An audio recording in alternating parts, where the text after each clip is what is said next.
Welcome back to the Intel Extreme Masters World Championship here in Katowice, Poland, and start getting excited because we have our first TVZ of the day. Excited yet? You ready to meet your Terran player? Give a warm welcome to Jjakji.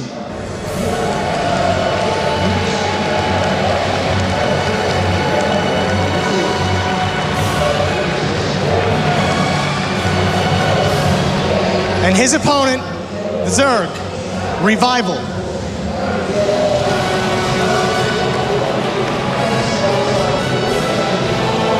He's coming. He's just reviving. Oh, that's bad.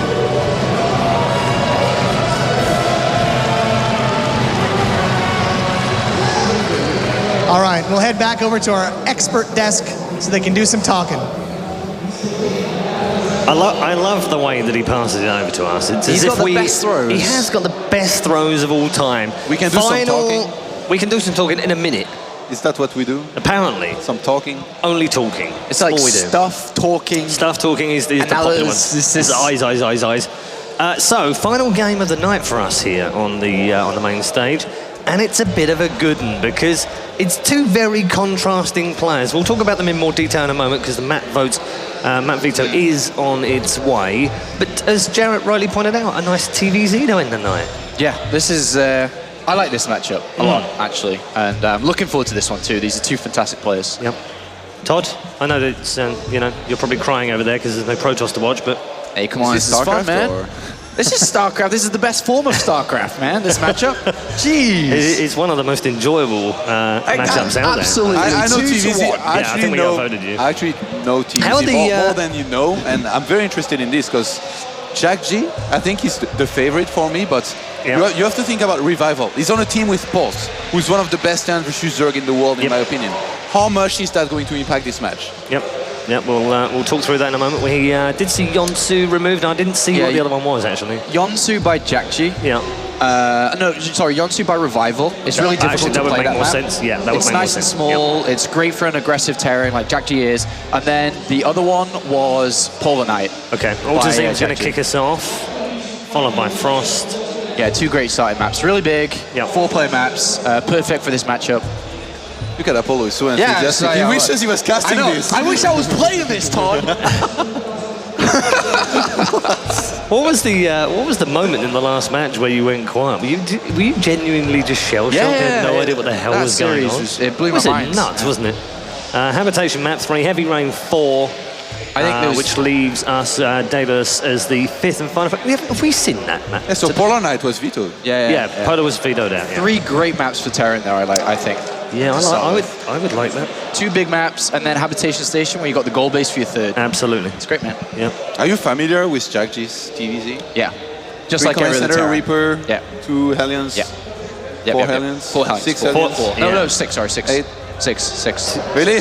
You're going to stick to this? Hang on, you want to do a prediction for 6 Hellions across everybody? We could go for 2. We can go for 2, 4, 6, 8 motorway. It doesn't really matter what you want to go for. Okay.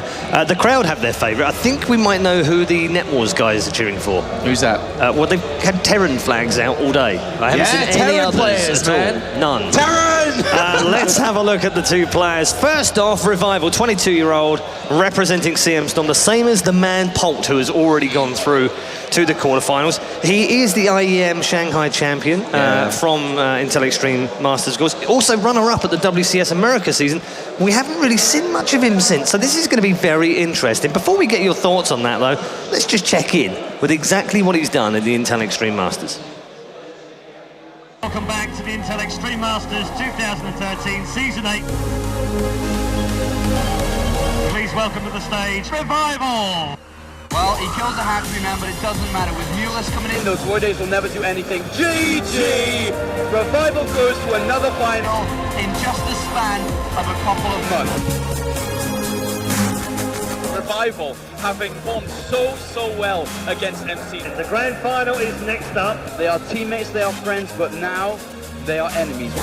RevivaL is all begun to supply the Phoenix. They don't have Anya Pulse Crystals. They're being killed off as well. Absolutely incredible macro What a powerhouse. Oh my God. Is EG RevivaL. GG, there you go, GG. Oz is on the back foot. RevivaL is looking to take map number 4. GG's, it's done. RevivaL takes it 4-0. He is the Intel Extreme Masters Shanghai champion. And as we said, RevivaL, WCS America runner-up Season 1 last year, winner of the Intel Extreme Masters there, as you just saw. Never a Code S player, oddly, in Joseph. Lots of Code A, lots of team leagues, as we discussed off air, but starts this matchup as the massive underdog against his opponent, Jjakji. Jjakji, 20 years old, absolutely in the form of his life right now, although you could go all the way back to 2011 if you want to claim GSL brilliance, because he was a GSL champion back then, but right now, this last 6 months, since he moved to Switzerland, into my Insanity's house, and he's really concentrated on what he's doing. Let's just recap a few things. Since 2011, nothing through 2012, nothing. Yeah. Last 6 months, Home Story Cup 3rd, Sao Paulo Intel Extreme Masters 3rd, 4th, Cologne Intel Extreme Masters 5th, 6th. He has been absolutely a top 8 European player now. The thing is with Jjakji, is you describe all this. I was being cheeky, but yes, carry on. I think he's got everything there to be the best. Yes. But he's not quite the best. Okay. He plays the game very similar to a lot of other players, but when I look at Jjakji, I say this guy's great. He's actually really, really good. He's playing really well since joining my Insanity. But there's just something missing. There's just a spark. Yeah, exactly. The word I was going to say, spark. There's just a spark missing. Whether he needs a 2-Rex RevivaL 3 games in a row and win 3-0, maybe that's the spark. I don't know. Just a bit of flair. Just something to separate him, to say to everyone, yeah, he is one of the best. He's won a major tournament before. It was long ago. It was. It was in a TVZ too. It was in a TVZ, but we're talking, the best part of 2.5 years since he's won a major tournament. But he has been knocking on the door recently. Well, he just won the Go for C2 monthly, though. Okay, well, that's important. We like those. Us in finals. And you only know that because you got knocked out, right? Oh, I didn't play in the monthly finals. Oh, you didn't play in that one? Okay. But yeah, I lost in the weekly one. Right. That's even worse, Todd. You're not making this any better. We have been having a bit of a prediction game all day long. Of course, these experts and commentators have been making their predictions, and you have been doing so in your absolute tens of thousands online. Thank you so much for joining in. We also have our final one of the day on facebook.com/IEM, where you have been voting. Let's see the result. And see. Can you see on the table? I can just about see that. Yeah, I am tall enough for it. Thank you. Jjakji, 83%. All right, those 83% are wrong. That is the largest single community prediction so far. You know what I want to see? And Artosis' prediction.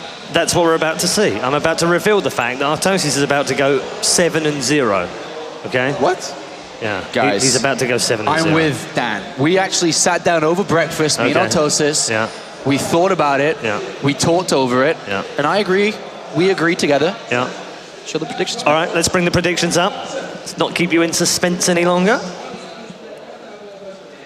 And here we go. So, Jjakji is picked out by 5 of the people here, but the shocker is that Artosis and Apollo have both gone for RevivaL. We are not called the Pocket Aces for no reason.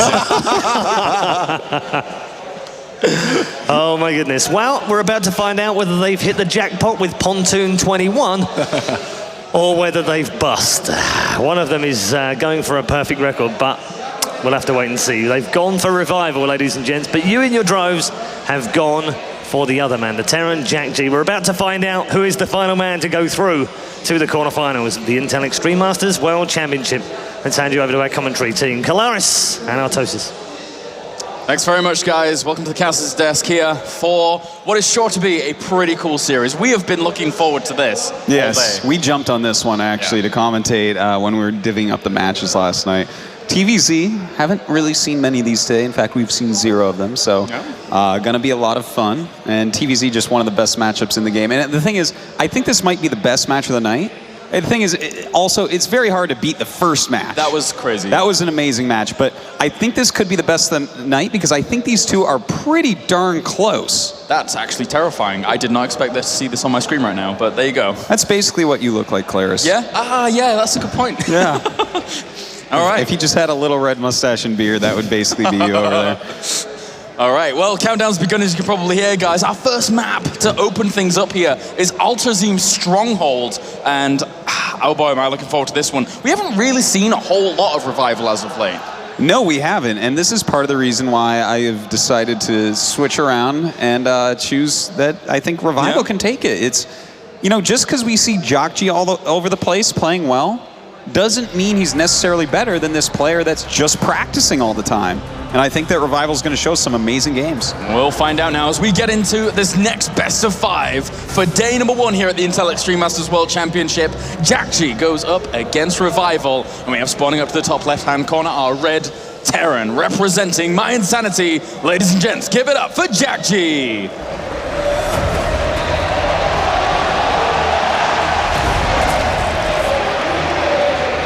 And down to the bottom left-hand corner, our blue Zerg, representing CM Storm. Give it up for RevivaL. And again, not as many RevivaL fans. You know, you look around the scene, and Jjakji, of course, he had a sickly awesome GSL run last year. Where he got top 8 again after kind of being off the radar for a bit. Yeah. He was picked up by My Insanity. He's been doing very well overall in tournaments. But RevivaL, the last thing that you and I were just talking about, the last thing we can really remember, like maybe we saw him in some WCS America, but the last thing that was really memorable that he did, of course, was Intel Extreme Masters Shanghai. So, you know, a lot of people really point towards Jjakji and saying, this guy's going to win. But, I mean, he's been living in Europe. The practice conditions are going to be a little bit less than Korea. Certainly. RevivaL has always been a very high-level Zerg, very well respected in Korea, even though he hasn't won a whole lot. So, I mean, I think that this is just going to be a fantastic match.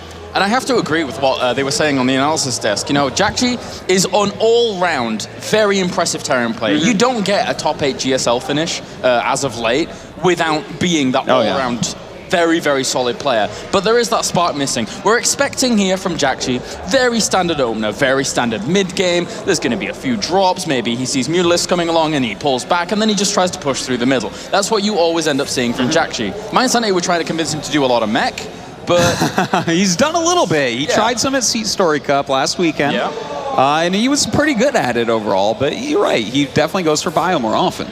All right, well, Jjakji already gets himself a lucky scout out. Down to the bottom left-hand corner, we'll end up seeing RevivaL's game plan from the very beginning. But RevivaL is not playing this too risky or anything like that. Gas nice and early, getting that speed out. Very important here against a player like Jjakji.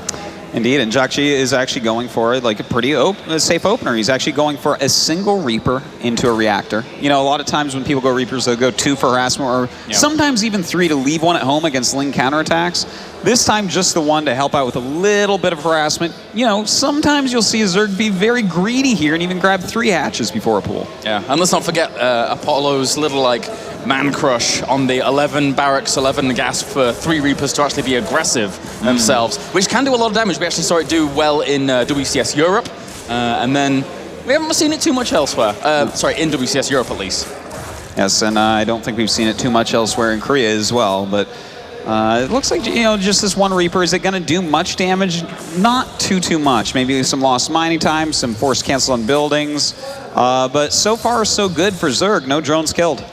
And there's double command center behind that. So Jjakji playing super eco-friendly. But meanwhile, the Overlord is not really going to be able to see that much. He's playing green, very eco-friendly here. Lots of money rolling in, which, well, at least in America is green. So I guess it makes sense on many levels here. But speed is going to finish up here. The Reaper is not going to be very useful anymore. And, you know, looking at this map, I feel like a player like RevivaL that just has good fundamentals is going to do a great job on such a gigantic map against very standard play, which is what you guys have all been describing as what Jjakji does. Yeah. And again, it being such a big map, I'm not expecting anything wild at all. This game could go long. This game could go very long from both of these guys just playing it out to the most standard of Ts, and then from there on out, I mean, obviously, we're seeing Hellions on the way, there's a factory down just to get those churning out, and then from there on out, I'd be interested to see what he's actually going to bring in. Well, you know, I think Jjakji will probably go pretty standard. Now, what I want to see from RevivaL, though, because I definitely have a strong opinion on Zerg playing on this map, I love to see a real heavy focus on creep spread and an army-crushing army. You know, like you make an army sometimes as Zerg, and you're like, this army kills armies. This army doesn't kill my opponent, it kills his army if he overextends. And I love to see that type of play on a giant map like this. Like, you get your Baneling speed, you get your Zergling speed, some upgrades, and when they come out, if they go on creep, the army's gone. You just kill it off. And that just gives you so much time to get a gigantic economy, which is what every Zerg really wants. Exactly. Behind it, you take all the bases where he can't really get to, and if you've got, like, if you're going Lingbane Muta, they're a little bit apprehensive about moving out with drops on left and rights, and then it can be really hard to deal with. But I like what you say about the creep spread. If it gets going super fast, pushing it back on a map like this that quickly, good luck with that. It's going to take a whole lot of a long time. God, and it's such a huge surface area as well. Yeah. It can be very difficult to take care of. And it's all one plane, so you can push it so easily across the map. That's right. You know, you could try to get it up onto some of these expansion areas, but those aren't the important areas anyways, because they aren't the attack routes. Yeah. The attack routes are really what you need the creep spread over. All right, well, this Reaper pokes in again, sees the Baneling Nest, as well as the Roaches actually popping out here. RevivaL's, he seems to be preparing for something like a bit of a Hellion poke around with these Roaches, which is always expected. And you know what? As of right now, Jjakji cannot rule out a Roach Baneling all-in. Yeah, you see a Roach Horn, you see Roaches being made, you see the Baneling Nest. That you have to prepare for it. And as we see here, he's reacting heavily, and in fact, RevivaL is making a lot of Zerglings right now. All right, not wanting to play the long game out here against Jjakji, but he could just do crippling damage and then fall back off on it, but regardless, he has to do a lot of damage to be able to do that. Bring those Hellions back in. No, don't attack the bunker. Bring those guys back in there. Help out where you can, guys. Don't be bad guys. Well, I don't know how much damage he's really going to get done here with so many bunkers. Look at how many bunkers he's making. This is actual madness. He also has all these Hellions up here, the full wall in, of course, the Widow Mines. Yeah, I don't know how well this will go for RevivaL. And that's the benefit of keeping that Reaper alive if you do, and then you just are able to dive in here. Those Banelings being scouted out this early, will they be able to even break through? They break through the first wall, but there's still Widow Mines, bunkers, all available to him, and he didn't use any charges on the Widow Mines, most importantly. Oh, that's quite true. In fact, you know, this is definitely not a position that's going to be killed. And so we saw RevivaL back off and cancel Banelings. I think what he's going to do is just a soft contain here, slow down the third base of Jjakji, get his creep spread going, and hopefully get some speed upgrades for these units, because if he does, Roachling Bane is definitely the type of army that can kill an army that overcommits on a creep. Yeah, certainly. He's got 6 barracks about to be up and running soon. Once he takes that third, he'll add another 2 up to a total of 8 so that he can really start churning out that bio. Might even see an extra factory go down so he can add on a lot of Widow Mines as well. It's certainly a possibility here for Jjakji. Well, Jjakji, the one thing we can definitely say for him here is he stopped the all-in, or the supposed all-in, the very aggressive opener of RevivaL, and he got his upgrades so much quicker. He had 1-1 finish before the evolution chambers were done for his opponent. So that's very nice, and that's a pretty big lead. And that's a nice block. So that will take a little bit of a while to clean on up. And he also has to be careful of the threat that's here. Those Widow Mines, though, the 2 weapon activated, they get a lot of Banelings on that right-hand side. Good detonation there for Jjakji. Well, you know what? He tried to kill the army when it came down the ramp. He's trying to do this soft contain. Didn't really work out that well, but he's slowing down this third base greatly. With all that creep spread there, it's going to be a while before he's mining from this base. You're so right. I mean, that would have been like a 15-second delay, but now because the creep spread is fully gone, it's a 60-second delay, which is a big deal here in this matchup. 60 seconds, Claire. That sounds a lot like a minute to me, and a minute is a long time in StarCraft 2. It certainly is. That gives RevivaL behind this another opportunity to grab himself his own base. He might even take another one later on, but he doesn't want to obviously overextend himself too much. He needs to get out of this supply block. He's adding on extra Roaches to hold himself in this mid-game. And you know what? He's getting speed for Banelings and for Roaches. He's going to have 1-1 before any real attack hits from Jjakji. And his creep spread, it's like kind of okay, but he's been on 3 queens all game, so it's not nearly as good as it could be here. One thing I'm scared of is the fact that the Spire's getting a little bit later here in this game. It looks almost as if he wants to hold on with Roach, Bane, Ling, like a really heavy ground mid-game. But how do you deal with medevacs then? Well, that's the tough part, and as these medevacs fly by, we're going to see exactly why. Roach is going to be way too slow to get into this back base. Luckily, he does have some Lings going back there, but this is the way that Jjakji has to play right now against the lack of a Spire. He has to get some harassment done. Yep. 1-1's about to finish for those Zerglings, making it all the easier to actually clean up, but Jjakji finds himself a little nook, a little cranny here for these Zerglings to, unfortunately, not really get the most effective of trades, and he's actually doing very well against those, even though 1-1 just finished. Yeah, you know what? He gets to unload absolutely everything. Those Marauders tanking some damage in the front. Very nice harassment so far by Jjakji. Not a ton of damage done, but he loses almost nothing and kills a decent grip of Zerglings. And he's decided, actually, no, I don't want to deal with this. There's a Spire going down a little bit later than usual, but 2-2 behind that as well. So big, heavy gas focus on that kind of, again, low-tech mid-game. But as this game unfolds, you certainly just have to get going. There's no way around it. You absolutely do. And now these medevacs going to actually fly over this 4th base of RevivaL. Not going to be able to do anything because he is really being on top of where these medevacs are and following them around with his ground army. But as is, the only thing that I see a little bit off with RevivaL's play is that creep spread. If he can just connect that up a little bit more, I'll start to feel very confident about him being able to fight all the way back into this game and end up taking it. Yeah, his creep spread's in a very aggressive stance, but aside from that, it's not connecting up that 4th base, right? So it's good for him to put on pressure, but not necessarily good for him to defend. Although that being said, he's still been so aware about where those drops have been, despite losing a few Zerglings, but that's about it. That's right, look at this. He's stopping this drop here, and there's another drop going on outside of his 4th base, and that's not going to do anything either. Really good awareness here by RevivaL so far in game number 1, and Jjakji behind this. Let's not beat around the bush though. He still has a great economy behind this. He's still got a good setup, but if RevivaL just keeps pushing all these back, it's looking good for him.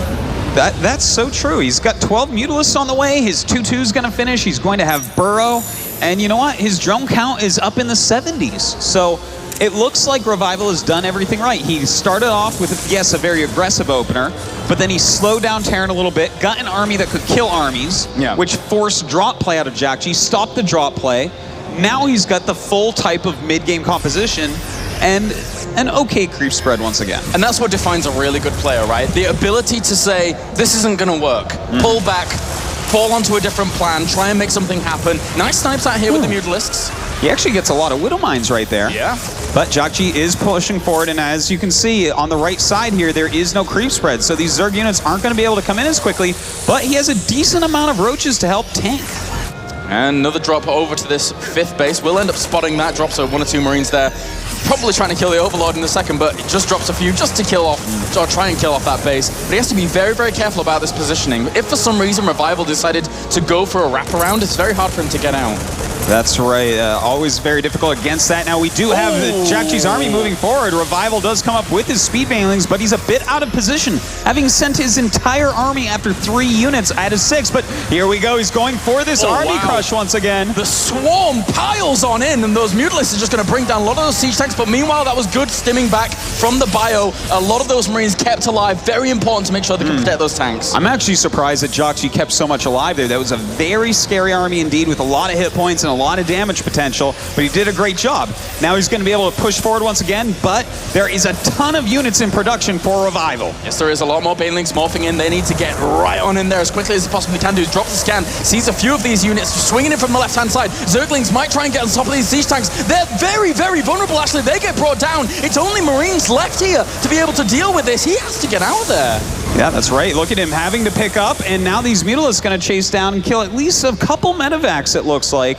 Jjakji, although, has to go all the way back, and he's just taken his 4th. And another Widowmine does end up burrowing just before it dies off, gets himself a few banelings, but aside from that, Thor is ready. He's going to try and bring down a few of those Mutalisks where he can. A lot of roaches still survive in this army, trying to hold on, but against that biopower, his +3 weapons just finished, right?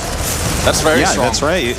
In fact, he's going to have his +3 armor very shortly here, and when you look at that in comparison to 2-2 for Zerg, that's where the Terran army really comes back so strong. 3-3 against 2-2, they just mow down Mutiling Bane. So RevivaL is in a little bit of trouble with that, and you can see that reflected in the supplies. Yeah, and very importantly, Hive behind this is finished, so technically he could start 3-3, but it's a big gas investment for him that he might not want to waste. If he invests into that, what if a push comes and he needs more banelings? Something like that. All these things that Zergs have to be very mindful of. Well, he is in a lot of trouble now. We can see Jjakji is starting to take the map. Another base being taken. He's still trying to drop, but what this is really doing is keeping RevivaL busy. He's having to fly around. He's having to chase this down. And in the meantime, he hasn't started his 3-3. He's still on this layer tech, and he's really not gaining anything for the long game. No, yeah. Just taking all those bases, setting up the missile turrets, making sure he's hunkered down and good to go. He doesn't mind if it goes long. He is going to stick this out. 78 workers to 78, and this army's so formidable here from Jjakji, but now 3-3 has started. RevivaL feels he's found himself enough room to get that going. You know what? There's something I'm really worried about right now because, yeah, RevivaL is doing a great job of fighting back because at every single turn, Jjakji has blocked the strong moves of RevivaL, but if you look at this creep spread, it hasn't really grown much at all. Very, very little. We don't see any active queens out here trying to push it forward. And you know what? The more that Jjakji continues to push with this giant 5-base economy, the more he'll push back the creep, and the harder it will be for any good engagements out of RevivaL. Trying to trade away these turrets, making sure that they can't get up so it's vulnerable later on, but the army is always situated there. That's a lot of Bane. Is he going to go into the 4th with this? Yes, I believe he is. He's going for a snipe on that planetary. And that's the thing about planetaries, Claire's, they don't fly. No, they do not. That is a scary position here. That is a lot of units moving forwards there. He drops a sensor tower just finished up there. He now sees the army movement as it was coming in, but it's going to be too late. Yeah, too little, too late here with that sensor tower. He's rolling with a lot of Banelings and the rest of his roaches right now. Now, Jjakji is stemming and coming back, and in the meantime, the mutas are actually hitting the other base of Jjakji. He does take down this planetary, and these mutas, when all the units are gone, fly in and kill quite a bit here. What a move by RevivaL, but that is a lot of gas wasted in that. Now we see the army supplies will be in favor of Jjakji here for quite a while, but I don't think he can make anything happen with the counterattack because the map's so big. That's right. It's pretty hard to actually move across there this whole way. And in fact, we have a lot of Baneling landmines out there. Really nice move by RevivaL. If he catches even one of those could be pretty game-changing. Lure him down with the Mutalisk, man. Lure them down whilst he tries and sets up another base down there. But meanwhile, we actually have a base over to the right-hand side trying to go whilst this one's being dropped. So, again, RevivaL's not out of the woods just yet. Jjakji's going to keep going. Jjakji's going to pile on the pressure. And this is exactly when he needs to. We're about to have 3-3 finish up. We actually have Ultralisk upgrades on the way. And with that little drop, once again, RevivaL is way out of position. He overcommitted his units over here. He really didn't need more than the mutas, and now he's going to be very hard-pressed to kill this main push. This still constitutes as that counterattack from like a minute or two ago, as Jjakji now, and 200 supply against 150. RevivaL is starved out. He has very little minerals to commit to this. He's got a lot of expenditure tied up in these upgrades, in the Ultralisks that are coming out. This is a perfect time to hit for Jjakji. It truly is. He is hitting this razor-thin timing right now. He's going to stop this chitinous plating. 3-3 did finish, but he's done so much damage before that occurred. Very nice here if he can actually do crippling damage. There's a lot of Mutalisks still alive, though. Has to be careful about that. He finds all the Banelings very, very nicely. What a great line of siege tank fire to bring all those down. Fantastic trade for Jjakji. Wow, that was really well done. In fact, that may be the killing blow, and GG. In fact, it is some superb play by Jjakji, scouting everything he needed to, responding how he had to, and despite it being a gigantic map with RevivaL playing very well, Jjakji was able to push to a victory. Yeah, that counterattack, man, that counterattack. You can't just commit to that and not have the backup plan of like, okay, right, I know I've wasted loads of my army killing off a planetary fortress. I have to buy time somehow. And he just wasn't able to. No, not quite. I loved the moves by RevivaL, though. You know, whenever a Reaper scouts the fact that you're going for a Baneling Roach kind of all-in move, and they defend as well as Jjakji did, generally it's a thrown-away game. It's just, you're just like, well, you know, I'm not going to stop the timing push. But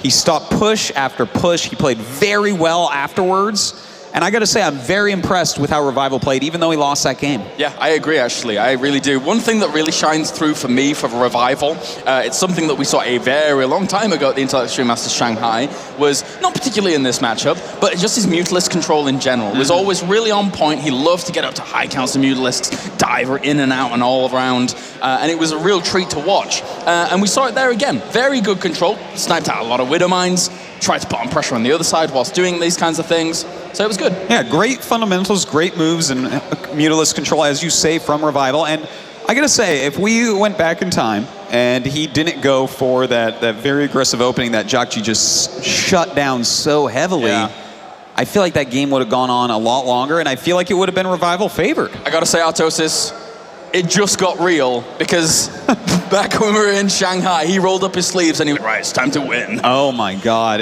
we've seen this before, like when Nada took off his jacket back in GSL against Leenock in, what was that, season 2? That's you can tell when it's getting real for someone. They'll do things like remove a piece of clothing or roll up sleeves. It's like the limiter on that power level. It's like for me, I pull my socks up and I get to it, and then you're done. You feel nice and tight around your legs? Oh yeah. Yeah, that's a good feeling, man. That's a good feeling. All right, well, let's get into it. This is going to be game number 2. It's going to be Frost. Wow, we actually opened up this series on 2 of the biggest maps. I'm loving that these guys really are very, very happy about going onto these maps specifically, because it really shows that they just both are not too afraid of going into those long games. And that's right. And I would love to see another big game here, a big macro game coming out of both players. And, you know, since it is a 4-player map, it's kind of hard to choose to start off. Certainly is. It certainly is. Very hard to actually find where your opponent is. But obviously Reaper openings do allow you to be able to spot them all eventually. But now countdown has begun for game number 2. Are you still sticking in the RevivaL? I think he looked good in that game. I'm standing by it. I think that RevivaL played a fantastic game. He took a calculated risk. It didn't work out. That's fine. He can still fight back. This is a best of 5. In a best of 3, I'd be dumping him right now. But in a best of 5, it's doable. It's on, man. The sleeves are rolled up. We're good to get into game number 2 as Jjakji currently leads this series. A lot of people predicting him to win, but RevivaL looked great in that game.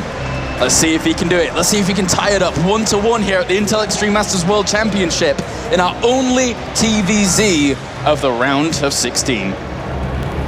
All right, spawning up to the top left-hand corner are Red Terran, representing My Insanity. Ladies and gentlemen, give it up for Jjakji.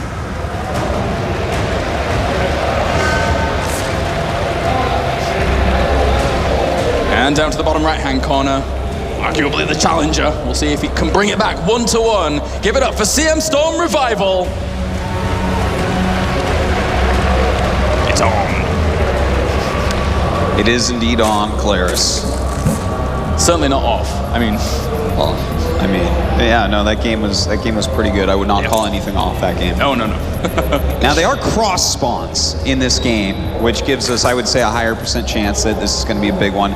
Also, it is Frost, and this is a map that you can go mech on if you so choose. Now, we know Jjakji has been trying out mech a bit more lately. Do you think we're going to see mech here out of it? One game up, he could. It's certainly a bit of a cushion, right? A bit of a comfort zone. And if it worked out well against RevivaL, if RevivaL, say, deals with it poorly in this game, he gauges how well RevivaL can, just in general, and then from there on could employ it in later maps. So I think if it were to come out, this is the perfect time to do it. All right. Well, looks like he's going to be going command center first to start. Of course, this doesn't make it so that he absolutely can't go mech, but...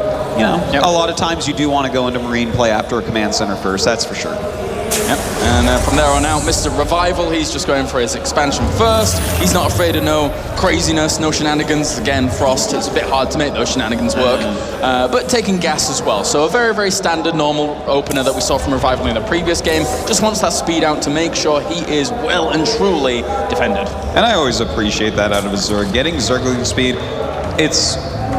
dare I say, the most important upgrade in the whole game. For Zergs? Just in the whole game in general. Oh, well, if you want to think about, yes, it is Apollo. This is the most important upgrade in the entire game. Yeah, I think he means Warp Gate. I think Warp Gate's kind of important. Warp Gate's kind of important, but listen, Zerg would be, if Zergling speed didn't exist, I don't think Zerg would ever win a game. There would be so much that you could do against them. You wouldn't need Warp Gate, you just walk all your units over and just... Yeah, you play a fair game for once. Right? I guess so. No instant warp-ins, you don't need it. Just make robotics units, they don't warp in anyways. That's such a shame, man. That's such a shame. Yeah, Colossus Void Ray is one of the best compositions, so I'm sticking by this. Circling speed is the most important upgrade in the game. I would say it's up there. It certainly is. It's certainly not Caduceus Reactor like Todd thinks. Dude, what you on about? Caduceus Reactor? Mind games. Sick. Yeah, sick mind games. Until Cloak became the same price. Yeah, exactly. All right, well, SCV gets on in here, sees the timing of the expansion, as well as gas, bin mine to 100, sees the spawning pool whirring away. He has all the information he needs right now. Well, we do have the factory coming up as well. You know, that's going to be pretty standard. You want to get those Hellions out ASAP. I wonder if we're just going to see a third command center coming up after this, because he hasn't started any additional gas yet. Yeah. So this is a possibility. Yeah, I mean, Jjakji's in love with these 3 command center openings. Just opening up super eco-friendly, especially in a LAN setting, of course, as well. Just, it really gives him so much ability to control the game a bit more. And we even saw it there where he scouted in, saw what was going on, and was able to buckle down even after going 3 command center. By the way, that those 2 Marines out where they were, that I love moves like that. Moves like that really get me going, Kalaris. The fact that he has those in the path that he knows that RevivaL will not be looking at with his scout Zerglings. Those were literally there to catch those 2 Zerglings, because he knows every single Zerg is going to send those in that direction without looking at them until they get closer to the Terran base. So he went extra far out to catch them. That type of move is just so awesome to see. It certainly is. They're very minor things that these pro players are just executing brilliantly. And, well, for now, we have extra 2 queens in production. This is interesting. If he's going up to a lot of queens, then we could actually see something like a later on transition into something like Ultralists again. Yeah. It's certainly a possibility. Well, the one thing it definitely means is we're going to see much better creep spread this game, and it makes sense, because if you look at how he played last game, he wanted to get good creep spread. He wanted to have the army-crushing army like I was talking about, but he opened up in such a way that he couldn't afford the queens. Here, it's more economical. He's going to be able to get 5, 6 queens out and really push that creep. So I think we're going to see a game even better than that last one. And in the end, it's not going to be our feel-out mech that we were hoping for. It's just going to be the straight back to bio. And with how Jjakji executed game number 1 anyway, there's nothing wrong with this. It's his go-to, it's his standard, and it's always going to be very strong and fearsome.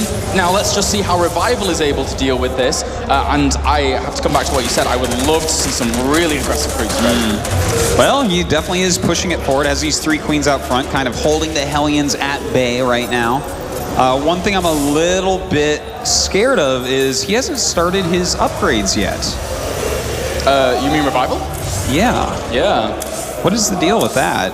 Well, they will. Because he has his 2 Evos, but he's not really starting it. You know, he's getting his layer. There they go. A little bit later than Jjakji's, but I would have liked to see that just a little bit quicker. We saw that timing, though, from the game 1 as well. They were a little bit later there as well. So maybe it's just intrinsic in how he actually executes this game. He's dedicating that gas a little bit further to something else to hold on at the beginning. But for now, I mean, this is just going to play out very similar to the first game. Yeah, and you know what? At least it's not as far behind as it was that first game, and he's getting his Spire a lot quicker as well, which makes sense because he's not behind from a failed all-in. Yeah, you're right.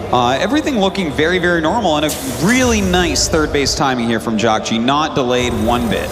69 workers to 48 at this point, as Jjakji still controls a little bit of the middle of the map with these Hellions, but the Hellions I really don't think have done what they wanted to do, because normally they're there to hold back this creep, but look how aggressive it is this time. Yeah, his creep is just shooting out there so quickly. He hasn't really done anything with these Hellions yet. It's so funny, it's like, he brings those Hellions in, and it's like, yeah, I got a creep tumor. There's like 10 more, it doesn't really matter at this point. It's got out of hand. When you have 3 queens just completely doing creep spread, and that's their jobs, it's going to get out of control pretty quickly. 5, 6 Hellions aren't going to do much about it. Certainly not. Right, well, that Spire, as you mentioned, is on earlier. So we see everything from game number 1, but the crazy aggression, which is going to work, I think, well for RevivaL. I think here, with this creep spread, with his hunkered down position, with 1-1 finishing as well, if he executes these engagements correctly, these Marines shouldn't give him too much of a threat at all. No, I have to agree with you there. With this type of creep spread and the fact that he's making a lot of lings right now, with his 1-1 finishing up before the Marines get to the edge of the creep, no way this is going to do real damage. Not a possibility. I certainly want to. And he's also pushing away the Overlord from the 4th base before he even wants to take it. So that's very good here for Jjakji. But the Zerglings are going to go for this round. There's not enough medevacs here to fully lift everything out. He's going to try and lift what he can, but he does lose quite a bit for that. That was a little bit greedy by Jjakji. He overcommitted on the creep a bit, but you know what? He does have a couple medevacs, so at least he can try to put on pressure, but the Mutalisks are here to catch him. And they're really in the last game, and Jjakji's like, no, my medevacs! He loses a few of them, and unfortunately those Marines, they're not going to be seeing the light of day for much longer. Well, look at the supply difference after all of this. About a 30 supply difference Obviously, as we can see, resources lost pretty heavy there.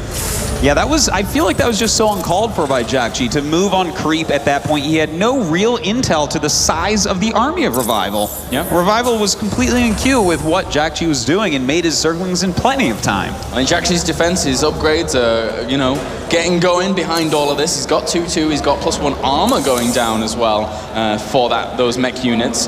But RevivaL's in such a better position than he was in game number 1. His creep spread's great. His army's going to be great. He's going to be maxing out way before Jjakji if he wants to, whilst that 4th base gets fully established down to the south. So RevivaL is just pushing this really nicely. It certainly is. Like, this is, if Jjakji is to win this game, either, he's going to have to get kind of lucky with some messed up Banelings just dying to a couple Widow Mines or something like that, or it's going to have to go super, super long. Like, I can't imagine Jjakji killing RevivaL in the next even like 10 minutes. It's going to have to be longer than that. And RevivaL from here, as a Zerg, he feels pretty comfortable against how he pushed that away, how he killed that off.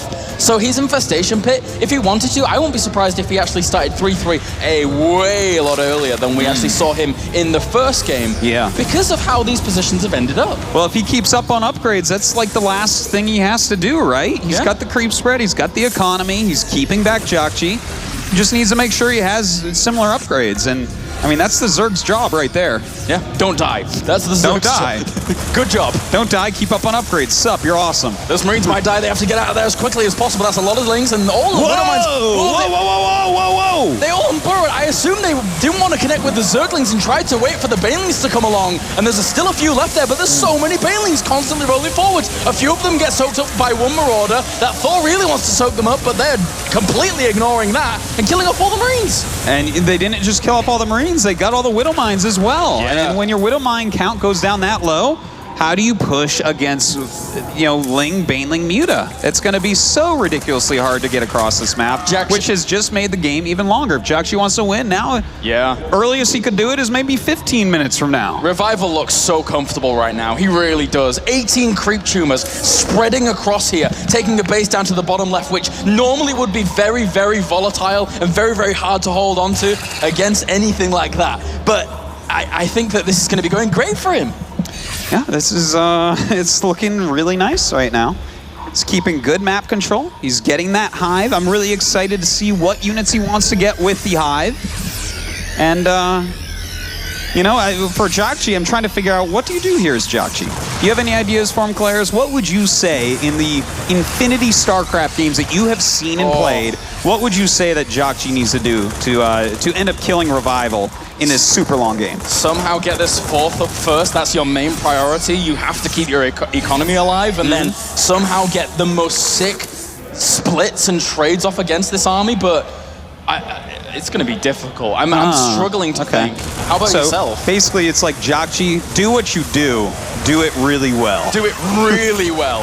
Really, really well. Play your absolute best. Yeah, because right now RevivaL is in a... Ultralisk Cavern going down during all of this. This base is going to try and be as hunkered down as possible. Well, I like this quite a bit from Jjakji, to be honest. The fact that he is hunkering that base down, because he's getting a little bit spread thin against a very quick army with a lot of creep on the map. So if he can make it so that he doesn't have to worry about that base too much, maybe he can start hitting some other areas of the map. And I really do like the wall he had up at 3rd, just denying any Zerglings from the runaround to make sure that he would never have to even deal with that angle. Totally, and until that wall gets hit, because of course, you can morph some Banelings go down, but generally speaking, it's going to get hit first, and he should be able to respond in time, but this is very forward-thinking from RevivaL to actually make the Banelings before he even attacks at one time, because right now, that area is not even on Jjakji's radar. Sensor towers of the utmost importance. This creep spread on the minimap looks like the Milky Way galaxy. That's a lot of creep tumors, my friend. It's very looks a little bit more like the Andromeda galaxy to me, but all right, Claris, I'll go with you on this one. Spending those Banelings in. There's actually a hole in that wall.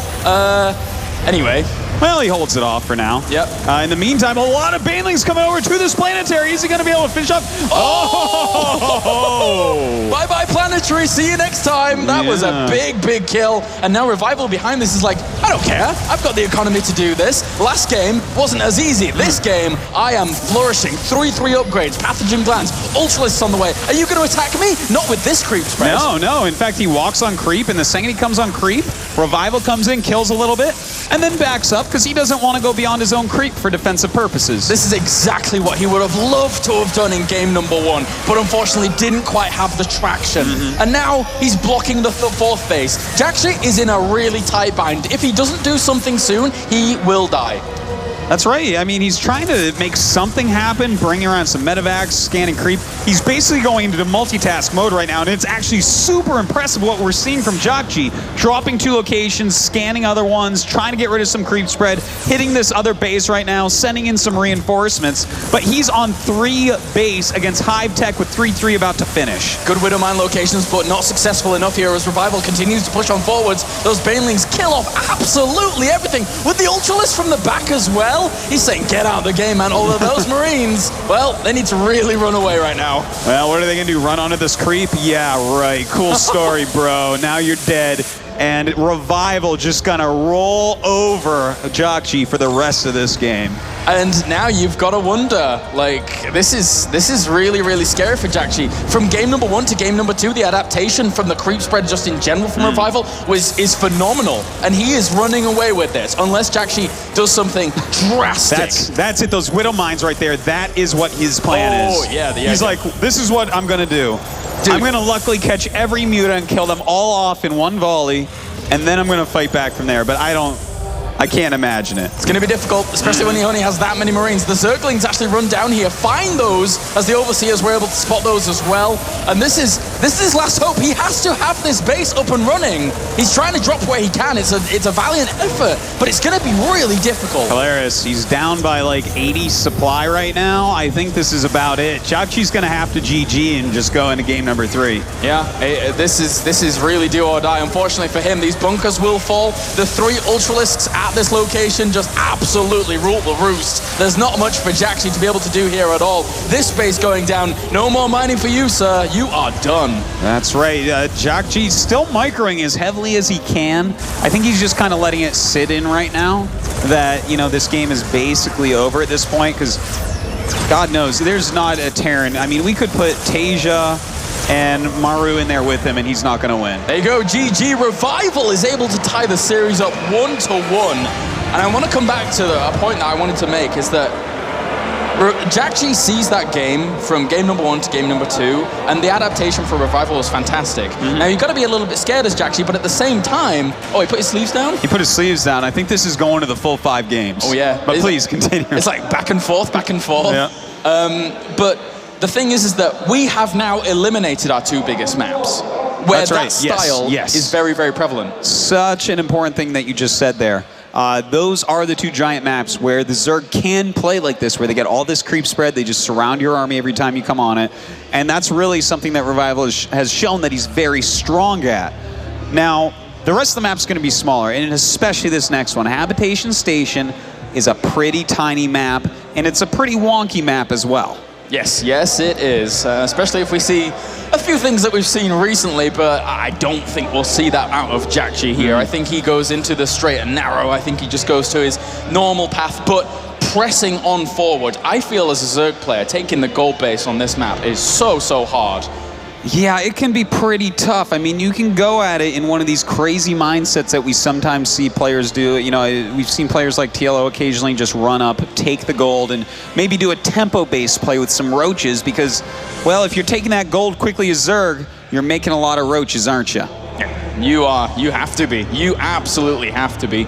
If it gets to the mid stages and you've got that gold up and running and you've taken it later in the game and you haven't quite mined out as much as you would like to, then that parade push that we see always from these Terrans is deadly, absolutely deadly. It's just too close by to their base. They're going to be able to take it out very easily. But let's not forget, even though we never really see it too often, on the bottom of the map, there are some other expands that are further away from your opponent. Yes, there are. You can take those if you really want to, guys. They do exist.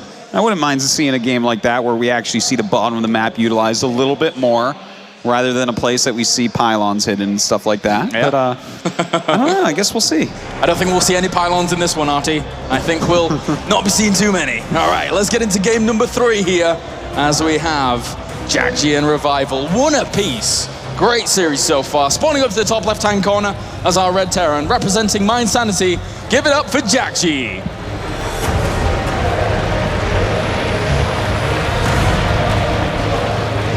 And up to the top right, we have our Blue Zerg tying it up in great fashion. Absolutely great. Ladies and gents, give it up for CM Storm's RevivaL.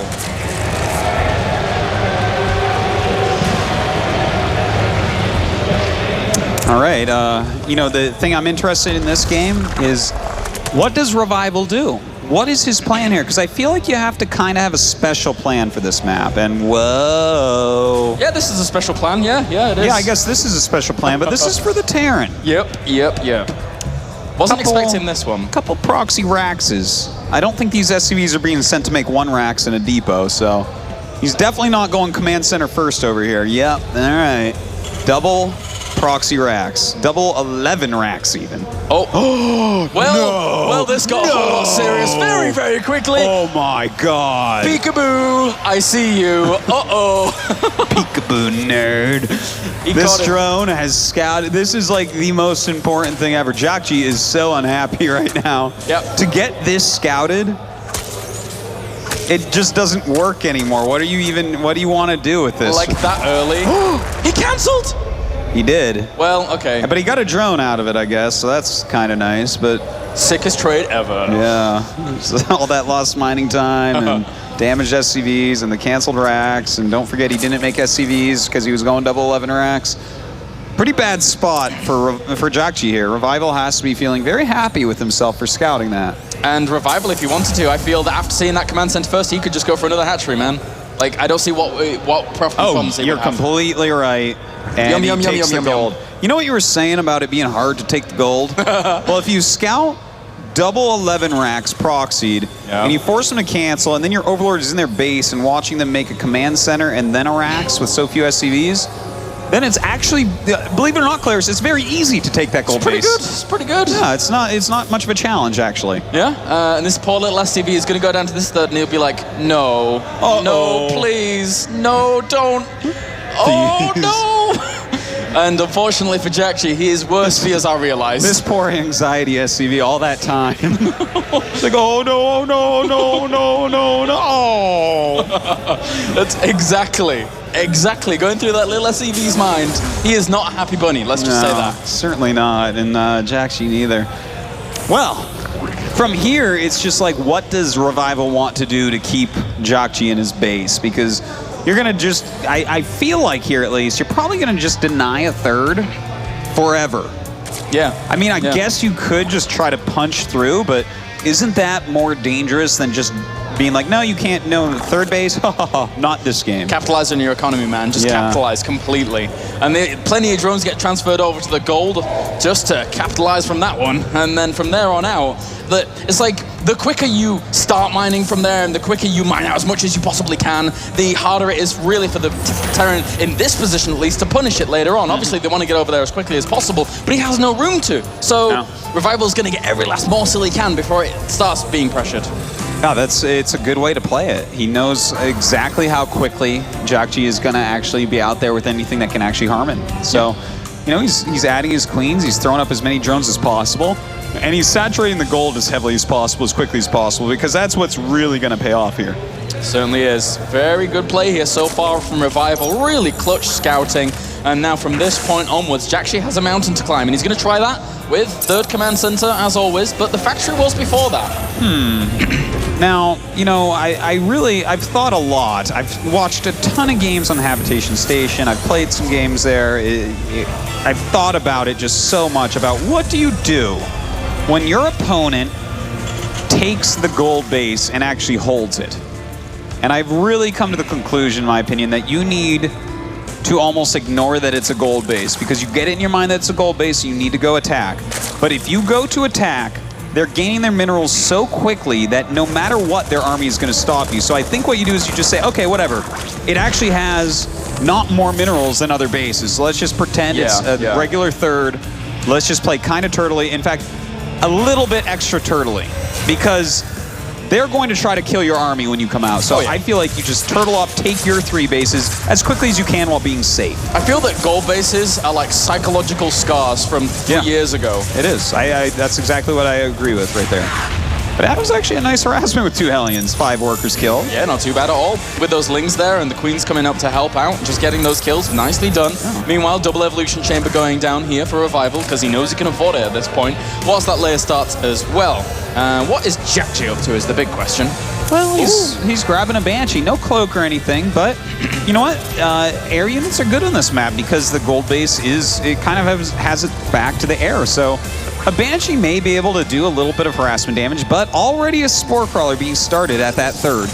And also, the way in which you take the gold base here, connecting all 3 bases up with creep can be a bit horrendous, to say the least. So, you know, getting your Queens for the defenses there, especially if he's just forcing all of his creep towards the front, those Banshees are going to try and find angles where Queens can't necessarily get to as quickly as they would like. Well, it looks like he's pretty well defended at the moment. He's even started up his Baneling Nest as well as his Spire, so kind of covering all his bases at the moment. But one thing I do have to say is he doesn't have quite as many drones at this third as I'd like.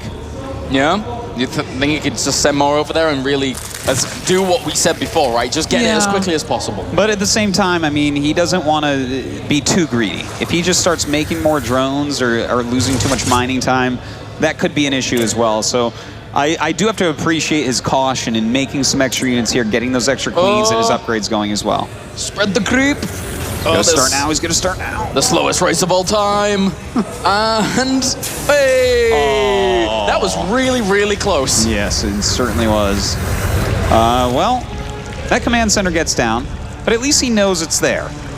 Is he going to try to go for an attack, though? He's making some extra Banelings right now. Could be. Yeah. I mean, I also really like playing as if you get the opportunity to take the gold on here, it's a great spot for staging that creep spread, right? It's so quickly over there. We hit the 10-minute mark. That creep spread has hit the middle of the map, and he's got those 3 Queens out there. They're even so aggressive as to push off the creep there for a second. But you don't want to be doing that. You want to get more creep tumors. They're acting pretty tough right now, but one of them does go down, and in fact, he might lose a second one. Ooh, okay, there we go. A good transfuse does go down, and he actually kills off the Banshee. Continues to focus the one with the energy, though. Oh, and will he be able to save it? No, he doesn't in the end, but these Hellions might end up paying for it in blood. Yeah, it looks like they will all be killed off here, and he does have quite a few Banelings with 1-1 and speed about to finish. Run away! Oh, no! Oh. That's not what Jjakji wanted in this game. He needed any lead he could possibly get, but Revival catches them beautifully. That's right. It looks like Revival's actually killed 11 SCVs, the 8th that Jjakji has gotten so far this game. And now he's even starting up some Mutalisks. This is going to get hard. I mean, the thing is that you mentioned it at the very beginning. Deny the third, deny the third, deny the third. Don't do anything else, just deny the third. And these Mutalisks now throw an extra wrench in that plan that makes it so difficult. And there you go, deny the third. And as you see as well, I mean, a lot of bunkers being made by Jjakji in his natural. He doesn't really have any chance to move out, and he knows that. He knows that, in fact, there could be an attack coming. Whenever a Zerg has had that gold base for any amount of time, you have to be careful, because they might run into your natural with way more than you expect. This medevac's not doing too badly, sneaking on around down the bottom here, but eventually the Mutalisks will find out via this Overlord and then divert their path and try and hunt that down as quickly as they can do. And Jjakji has to have something happen. He has to do some damage, but I don't know if he's going to be able to. Well, you know what I really like about this? I think he knows this one won't do damage, but he does have one moving towards the main with 2 medevacs. Yeah. So as long as he keeps units down here, like these meters that are chasing him, this one towards the main, this could be big. Very eager to get in there. If he was actually able to get the Spire, that would be amazing. All the Mutalisks are way out of position, but the Zerglings are there anyway. Revival is absolutely on top of it. Really good drop denial right there. Just no real damage being done by Jjakji yet, but you know what? He's making the right moves. He's being very careful about retaking his third. Well, there's a lot of creep there, so it's still going to be pretty tough, but still, Jjakji is playing a good game. Revival, soon, very soon, he's going to be maxed out, and when this engagement comes, Jjakji's going to have a really, really difficult time controlling against it. 2-2 is about to finish against only 1-1. This is a complete reversal, Artosis. This is exactly not what Terran wants to see. When Zerg is ahead of you in upgrades by this much, and in supply, and in bases, oh boy, you're in a lot of trouble. And it's just going to flood on in with a few of these units to catch all those Widow Mines, and then from that point on, well, a few of them still haven't detonated on that right-hand side, but that's a lot of Lings, a lot of Banelings. Oh, backfire! Oh, dear me. That caught a lot of the Marines as well, and they have to evacuate now. There's no way he can stay in that position. No, indeed. He does force Jjakji back once again into his natural, and this could be the killing blow. Banelings breaking down the wall. Even the Mutalisks don't mind take. Everything will fall down in this natural. There's very, very little units left here for Jjakji. It was a downhill spiral from the very beginning. Gets a few Widowmine connections, but GG. RevivaL goes up 2-1 here and is now on match point. Yeah, you know, the thing is, Jjakji did play very well. We have to remember and remind ourselves that Jjakji tried for the double proxy 11 racks that game, and it got found by a drone. He had to cancel it. So when something like that happens, especially on a map like this with a gold base, I mean, the game is almost over right there. So well fought by Jjakji. Will he try another cheese like that, though, again? Because if it gets scouted, that's it. Yeah, and after RevivaL confirming his suspicions of something like that happening, he has to be so apprehensive about doing something like that again. Oh, yeah. Because RevivaL's just going to be like, okay, right, I've got one more game to win. Oh, if I spot that, oh, great, I win. Yeah, I would definitely drone scout if I was RevivaL in this next game. No question about that. You don't want to go down to something like a double proxy 11x. He's shown that in the long macro games, he does fine against Jjakji. So as long as he can continue to bring the game forward and not die too early on, you know, as Zergs tend to do from time to time, he's got a very good chance in the next two games to win at least one of them. An interesting map that we find ourselves on, map number 4. It's Heavy Rain, and this map is quite unique compared to the other ones. If you think about how creep spread actually works on this particular map, you can push it down several avenues, and if you, it's a little bit harder to maintain and, you know, grow and cultivate as best you can do in your little creep garden. But if a Terran comes along and denies it down one path, you can push it up the other one and then start pressing bases down that path. Which is very, very scary to deal with as a Terran player. Something I do want to point out, Claris, is that at the Sea Story Cup this past weekend, this is the map that Jjakji went mech on against Hyun. Oh. And he played it very well. He played it very strongly, but Hyun was a little bit too strong for him. The thing is, does RevivaL know as well how to play against mech? So will Jjakji try that strategy out again? Yeah, I still think that map number 2 could have been his feel-out map, but again, he has a lot of power and a lot of reassurance behind his bio in his own mind. So it's understandable why he would go for that in game number 2 anyway. But now, guys, we can get into game number 4. RevivaL is on match point, looking to advance on 3-1. But Jjakji's not going down without a fight, man. He wants to bring it to a tie. He wants to go on to the round of 8. All right, spawning up to the northern position as our Red Terran, representing my insanity, maybe for one last time. Ladies and gents, give it up for Jjakji. Oh, looking frustrated. Yeah. And down to the bottom right, a man who's doing so well. You guys are clever, smart cookies, pocket aces, for doing your research and homework. Ladies and gentlemen, give it up for RevivaL. Here's a little question for you, RevivaL. I mean, for you, Claris. I'm about that man. choice of ours to go with RevivaL. Yeah. You know which of us is the ace of spades? I will go with you saying Apollo is because you're too polite. No, it's both of us. Oh, okay. This is a cheat deck, man. Just like myself and Tasteless are Batman and another Batman. Oh, yeah. It's like cloning experiment gone There's never really a number weird. 2 in a duo. Can a double Batman be as rich as the other Batman? Because I don't know if that's possible. That's a lot of money. A second Batman be as rich as the first Batman? Yeah, because like he owns like the biggest corporation, and like I guess they share. They just share the money. And no, they have two tied corporations. Oh, okay, like a sister corporation. It's all good. Okay, sick. All right. Obviously, Gotham City's a better place with the sister corporation of Tasteless. All right, so let's take a look at this game. It looks like it's going to be a Reaper opening here from Jjakji. not too much of a surprise. Looks like he's going to fall back on kind of a safe opening here. He knows he's on match point, doesn't want to take any risks with proxy raxes or anything like that. Yeah, anything like that would be absolutely crazy. I'm wondering what the timing was on the gas, but anyway, for now, he's just sending that first Reaper over there, getting that going, and then from there on out, just poking around. But RevivaL, man, he just sticks to what he knows. He just sticks to what he knows, and it works out great for him. It certainly does. He's a great player indeed. I'm just really excited to see exactly what strategy that Jjakji's going for.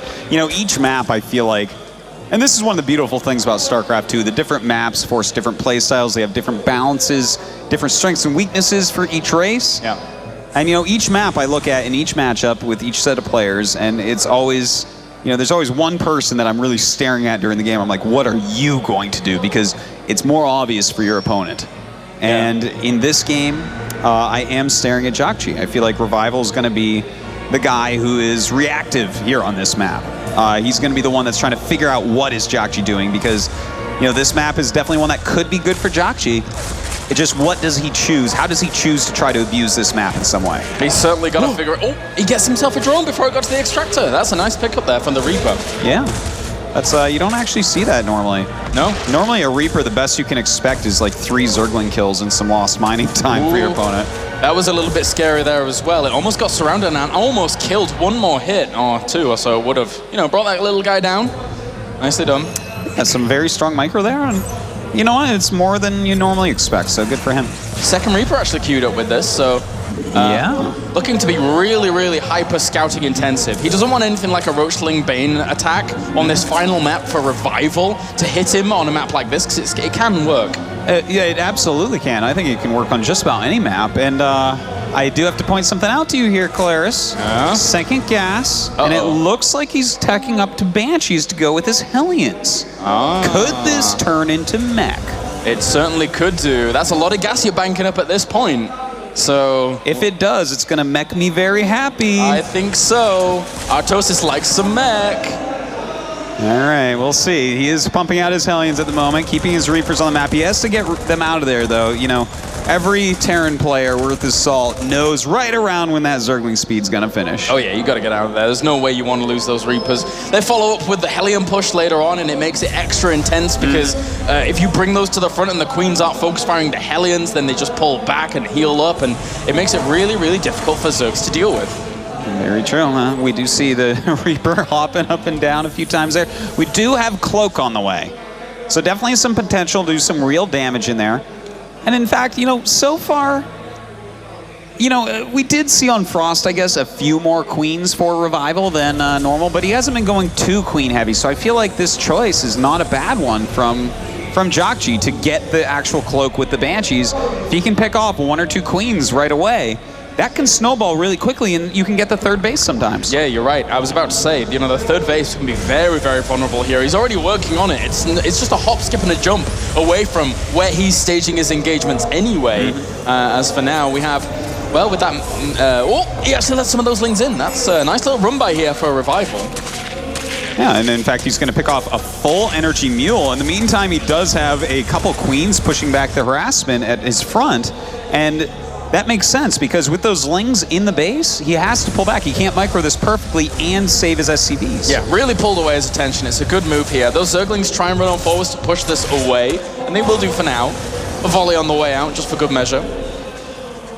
Claris, I'm feeling this is going to be mech. I do have to say, we have no barracks yet. He continues to make Banshees and Hellions. Oh, with the barracks in the wall, right? It's a big, big giveaway here for him just to go for this. I mean, yeah, there's a tech lab on it, but eventually... We'll see. Sometimes Jjakji makes that tech lab and doesn't upgrade anything in it. And that's a lot of Hellions still in production here with Banshees as well. It's a really good harassment tool, though. It's so many aspects, with that Cloak especially, that make it so hard to push away. There is a Spore Crawler there, but right now it's not doing what it needs to. This is all getting very low. He loses one of the Queens. It's going to make the Banshees even more powerful than before. And you know what? He continues to make so many Hellions and Banshees. And do you see that, Claris? What's that? Is that double armory? Is this your birthday? Is this your... No, it's Nanoa's birthday, but I'm very happy today anyways. Yeah, it's a pretty good situation here for Jjakji. Going into mech, really, really appeasing Artosis. And now, he's doing so well with these initial Hellions. How is he going to deal with the follow-up of mech? Yeah, this is actually pretty tough because he's trying to stay on Zerglings here, and he has very few queens. He keeps losing them one at a time, which makes it a lot harder. And look, he's going to lose another one. Ew, you really don't want to lose so many queens against all these Hellions. Yeah, this is gross. Those queens, they explode in a lot of blood and guts, and it's not a pretty sight. It really isn't. Jjakji is just ramping it up. He really is. 2 extra factories behind this. Really doing so well with this mech play and adding on the Vikings. All important. I love the addition of the Vikings. Yeah, the Viking is going to be able to chase out so much, but as he sees this Viking, I think he's going to have a pretty good idea that this is, in fact, mech. Because otherwise, you know, we would have seen this tech lab upgrading by now, this kind of tricky tech lab that we see. He would have seen a Marine out by now, I would hope. So he knows. But you know what? There's a good amount of damage that was done. Yeah. Even though he didn't really kill workers, he killed a good amount of queens and forced a lot of Zerglings. Absolutely identifies its mech now. Infestation pit goes down, range upgrade goes down. So he is going to look to play this out long. He's going to just try, get that creep spread going where he can, and then from that point stall out. Because you absolutely have to. I think he might end up just going for Muta Swarmhost or something like that, which is something that actually does work out pretty well against mech. It certainly does. You know, any tech switching can be very nice. Swarmhost can keep mech back. Mutas are just more mobile than mech overall. There's a lot of different ways that you can fight it, but I definitely think it's right for him to get these Roach upgrades, especially the speed to start out, because otherwise these Hellions will just run rampant around the map. And there's the first sprinkling of Mutalisks. Now he's going to have to position his defenses very well. And he's missile turrets up where he can, have Thors in the right places as well, which is probably, I mean, Thors are normally at the front where that third base is, so they're protecting that range, that area. But then from there on, there's so many upgrades coming out here for RevivaL. He knows he has time because of what his opponent is playing. So he gets those upgrades out of the way as quickly as possible, gets them going, and then from that point on, it's all about the Swarmhost Muta, baby. It certainly is. We already have those Swarmhosts on the way, and in fact, he's making some Mutas, and I think that these Mutas are to force some extra turrets and force some Thors. That's what he wants out of there, because both those are pretty useless against Swarmhosts in large numbers. Cloaked up here, and there's no anti-air, so those 2 Banshees have to really get them out of there, as RevivaL was well situated to deal with that, but these Hellions are causing him a little bit of a problem. There's not that much to deal with them so far. Yeah, he's just having to use these Queens a bit. Luckily, he has some transfuses, so not losing any right now. And we do see a siege tank in production for Jjakji. We really have to keep an eye on how many Thors does he make compared to siege tanks. Because if you're on a mostly Thor-based mech army, these Swarmhosts are not going to let you through. Yeah, you're right. You are right. And the thing is that all about the roaches and stuff like that, I do like the incorporation of the Roach Warren just in general against this, because if you see that your opponent is, for some reason, pushing out before you're fully set up, because Swarmhost Muta is a composition that is so gas heavy, it takes a long time to really set up, but you have the time because you're going up against him. Yeah, Swarmhost Muta has more gas in it than German water. I mean, it's pretty hard to get it all together. Don't get me started on that German water, man. I don't understand the fascination. I've been in Germany a lot lately. They are weird. But no, the Roaches are there like, oh, you're pushing out? Right, I need some units. I really need some units. Although, that being said, he's pushing out pretty far here. And he needs to reposition his Swarmhost, otherwise he's going to get run over. Well, he does run them down here right now, and you know what? He's making some extra Mutas as well. With only 2 Thors here, the Mutas or the Swarmhost could end up holding this, but Jjakji has decided that he has to get aggressive right now. Those Hellions killing off a Swarmhost down to this bottom position. The other Swarmhost up to the top right. Going to go uncontested for now. 1 or 2 volleys there from those Thors do catch the Mutas, but in the end, he killed off a lot of drones. He certainly is. He's up to 18 drone kills right now. Quite well done with that harassment. You know what? As far as his expensive units go, it's not that bad. He really didn't lose much. He's running away with a siege tank. Might lose an extra Thor. Oh, actually, might even lose another extra Thor. Oof. No, I guess not. Those Mutas were just going to chill and watch him run. But Jjakji didn't sacrifice too much there, I don't think. I think it was like, wasn't the best attack, but it wasn't like a game-ending mistake. This is an interesting trade here. He's actually losing a lot of the Mutalisks to this, and he will have to pull on back. That was quite bizarre. Yeah, a little bit of a mistake there, no doubt. And double Hellbat drop now into the natural, but should be cleaned up by those Midlists eventually. But Hellbats are still pretty good against drones if they get enough time to work on them, but he's already replenishing what he lost there as quickly as possible. Indeed he is. A lot of drones on the way. This game's starting to look like it could get very, very long indeed. Starting to flank a little bit with these swarm hosts. I kind of like his style here. The way that he's sending the Locust up 2 different paths. I also like the style of, I'm going to take your base, because nah, you can't move. Well, I tell you what, this strategy, if he actually gets to mine even half of that base, that can be game winning, because eventually Mech vs. Swarm Host mines out every easy to get base, and that's one of them. But one thing that I really want to take away from this game is that because we haven't seen that much of a RevivaL so far, his adaptation to seeing, right, it's mech, instantly identifying it's mech, and then just trying to play this out and seeing how quickly he's transitioned into all of this play is really quite amazing, really quite impressive considering the style of games that we saw from him against the bio play. So RevivaL has clearly been very, very diligent about his practice. Oh, no doubt about it, and I think that that's another reason why Apollo and I really thought that he could take this series, because when you don't have so much as the other players, you don't have the fame, you don't have the tournament wins, you're going to be hungrier, you're going to practice harder, and we can see that reflected in his play. This is some pretty fantastic Zerg play we're watching. Yeah, catches a meta back down to the left that does nothing. He's probably going to hunt down that one up to the top right once it frays onto the creep, and then from there on out, it's almost exclusively Siege Tank in this army. He's adding on the Hellbats as well as a few Thors, and these ones, not the magic. Oh, that's actually a lot of Mutalisks. These are really isolated. Yeah, it looks like he's going to be able to pick off these 3 Thors at the cost of a decent amount of Mutas, but good thing that Widowmine didn't hit the Mutas. Yeah. But another Thor does come down to help out, and they are going to have to run. It's all about that static defense when they're cleaning up these Hellbats now, because that will die. And we have another extra 2 command centers going down for Jjakji. But unfortunately for him, I don't think he has no ability of really moving away from these 4 bases. He's going to be contained for quite a while. Yeah, but you know what? This is Mech vs. Swarm Host. You're going to have to sit back and get the perfect mech composition. You're going to need your 3/3 upgrades, a lot of Sea Chanks, a lot of Vikings, and a lot of Ravens as well, which we haven't seen him start producing yet, but he will need to push against mass Swarm Host. Yeah, you got to sit back, get comfy, and then just play it out patiently. To be fair, there's only 11. Oh my God, he just really messed up. Oh, right up at the 3rd base, we saw a lot of Swarm Hosts just go down. Well, the blood is gone, but a lot of, like 5 Swarm Hosts? Yeah, 5 Swarm Hosts just went out. So definitely a big mistake there, but he's got a big enough bank to replace him if he wants. Yeah, and establishing these bases down to the south and north, it means that he's going to have a good gas income, which is what it's all about here. With that Greater Spire also being added on, and he sees that base up to the top with the sensor tower, so Jjakji understands what kind of position he's in, but it's not a nice one, it's not a comfortable one. Yeah, that would be a kind of depressing thing, watching drones mine up all the gas from one of quote-unquote your expansions. So no, give me it back. Yeah, he's going to send a couple aliens down there and hopefully clean those drones up, and eventually the hatchery, but as long as the gas isn't too touched, it's not that big a deal. Yeah, we're going to run on in here. One thing that's interesting is that during all of this, I'm guessing to get extra upgrades out, he always skipped Blue Flame. It really felt like he never ever wanted it, even though there are now Lings quite incorporated into this.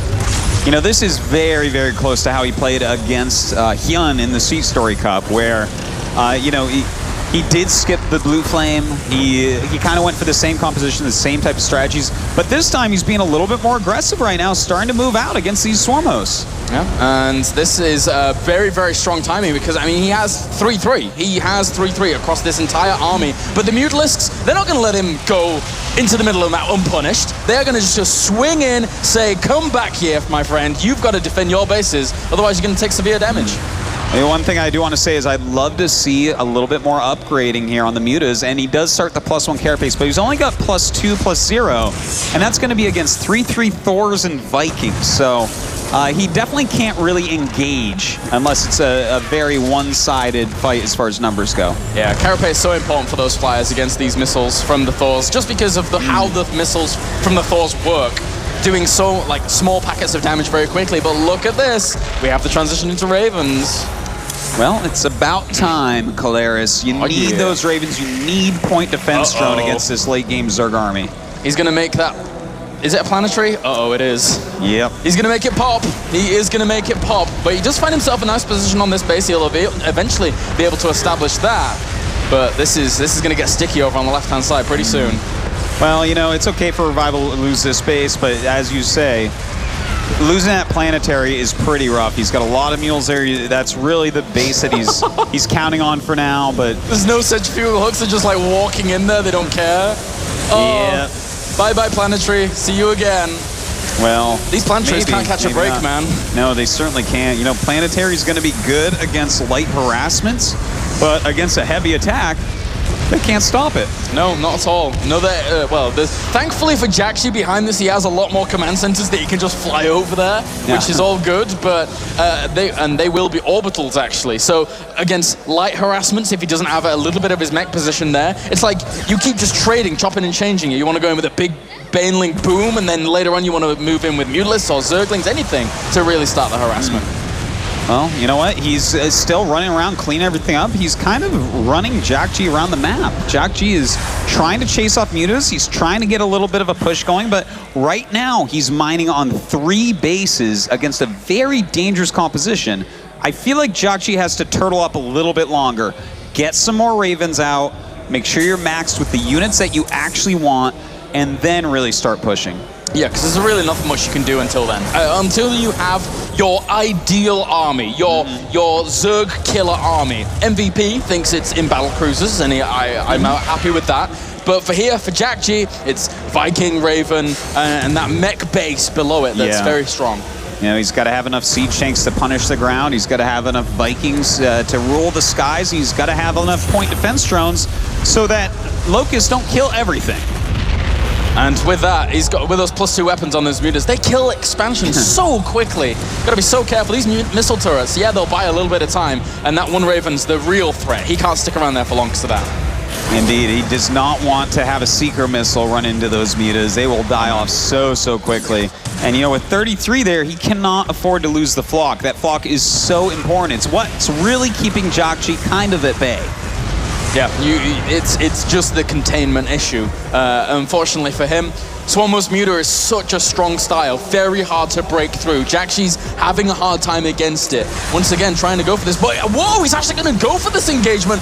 There are Ravens in there. There's Huntseeker missiles on them. They have to pull away. He's actually going to connect. Oh, he loaded him into a fungal. Oh, wow, and he actually sends him back another fungal going off, but he loses his mutas. Oh, big volleys from those Thors. They all clumped up. He thought he was in a good position. It was a good bait into that fungal, but in the end, it really backfired. It certainly did. Those Thors with +3 attack, you can't mess with those just one Mutalisk carapace, but RevivaL has built a gigantic bank. He's building 18 mutas, and he still has 1,700 gas left over. Wow, big bank, you're right. This is crazy. One thing is that he doesn't have a second Spire, so his upgrades are going to be kind of slower. He actually has +3 weapons queued up behind that armor. So, you know, it's a little bit of a trade so you can get those upgrades out quicker, but at the same time, it could save your life. Those swarm hosts, bye-bye, my friends. Well, they're going to take a heavy bruising at least. Yeah, they almost died. Almost. If they were all clumped up, they would have died, but they separated out. Well, all right, so we have this new Mutalisk flock going into Jjakji's main. In the meantime, Jjakji trying to push down against these Swarm hosts, but it's a very slow battle. And the thing is, where he's being dealt damage is right here in the main base. Yeah, and all those missile turrets trading away, he has to replace them. He absolutely has to. Otherwise, those Mutalisks just keep diving in. That's a big mineral waste here for Jjakji. And a smart play from RevivaL, although he did lose quite a bit of gas in those Mutalisks. Well, you know what? If we take a quick look at the units lost tab, we can see that so far Jjakji is being more cost effective.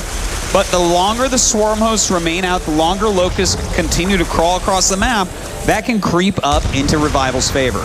Sick harassment by Jjakji, landing those Vikings and killing off that base just to try and starve out RevivaL a little bit, but in essence, that's what RevivaL's trying to do. He's trying to starve out his Jjakji, who, across on his 4th base, you know, it's now established, but with +3 weapons finishing up as well for RevivaL. I mean, how does RevivaL actually break this composition from Jjakji? How does he do it?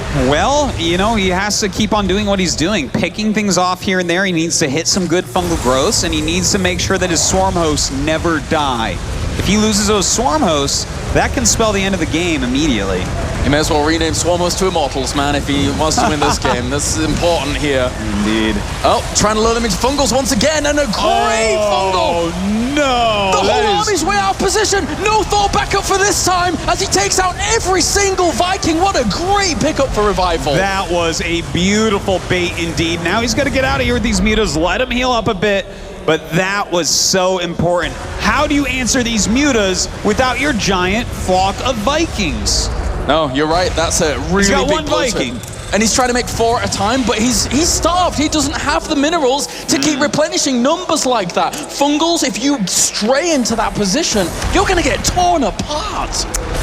You are. This was a great move by RevivaL. You're always, all game long, looking for a move like that, and as a Terran, you're looking to not allow a move like that to happen. But unfortunately for Jjakji, he let it happen, and from here, it's very hard to imagine him winning. Oh, just magic boxing across all of this. If he drops Hunter Seekers, it's actually going to do damage to this. He tries to spread his siege tanks for that, but he loses so many mutas to those. Wow, getting a lot of damage done here. It looks like he might end up losing all of his mutas, in fact.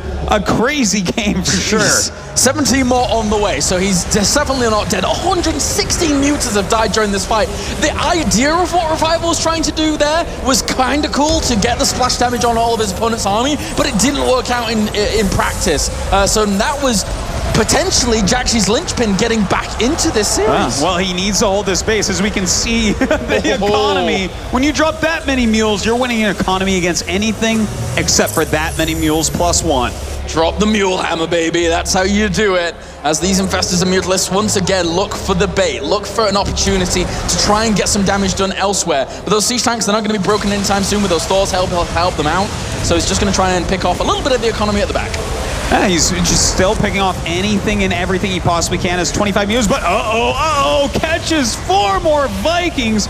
This infestor hit squad is doing work. It's a really cool tactic that we're seeing out for RevivaL for doing this. It really is. But again, his big problem is those Ravens. He can't really take a straight up engagement with the Mutalisks ever because of how much of a threat Hunter Seeker missiles pose. But he only has 1 Thor in his composition right now, which is a bit of a problem. Yeah, I would like to see a second Thor, and I'd like to see this Thor repaired as well, to be perfectly honest. In fact, Jjakji's starting to gain a lot of money again, so it's definitely something he can do. I cannot believe we are actually seeing nukes here. All right, Jjakji, show us the way. I can't wait.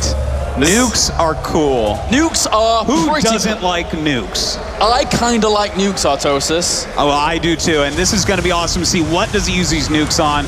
You know, before when I've seen Jjakji go mech, he will go ahead, he'll nuke larvae, he'll nuke hatches, he'll nuke drones. Whoa. Okay. Okay, Fungal. But you know what I love to see nuked the most is locusts. Ooh. If you can time it out, you can kill a gigantic amount of locusts, unsiege, and move forward instantly. But it's very difficult to do. You're like just blowing my mind right now. That's I mean, that's pretty crazy. I think this base is going to be the target. I think this base in the middle.